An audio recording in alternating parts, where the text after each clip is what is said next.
Взойдя на ближайшую песчаную дюну, Андрей застал врасплох влюбленную парочку. Еще четверть века назад, в самом начале марсианского эксперимента, была замечена тенденция к появлению в ходе эволюции двух типов роботов. Эти два типа получили условные названия «самцы» и «самки». Самцы представляли из себя обычных боевых роботов-солдат, утративших, однако, способность собирать других роботов.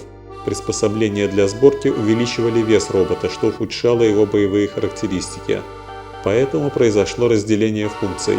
Появились самки – роботы, не участвующие в сражениях, а занятые только воспроизводством других роботов. Самки были самым желанным трофеем во всех сражениях.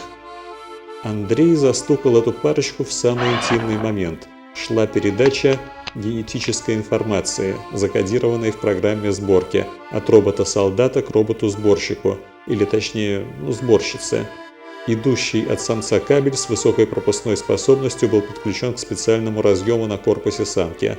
Для того, чтобы перекачать всю необходимую информацию, потребовалось не более 3 секунд. После этого робот-солдат отстыковал свой кабель от разъема, включил двигатель и улетел.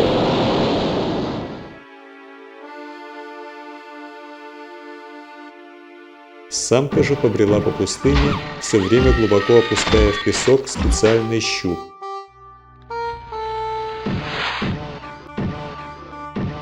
Время от времени она вытаскивала из песка крабов, держала их секунду-другую в своих лапах, очевидно исследуя их какими-то приборами, и некоторых из крабов потом отпускала.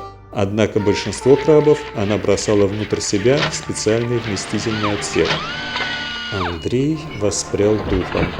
Он знал, если в этих краях пасется самка, значит где-то неподалеку должен быть так называемый марсианский лес. Надо только идти за ней, и она обязательно приведет его туда. У Андрея появился шанс на спасение. Он взглянул на часы. Кислорода осталось на 15 минут.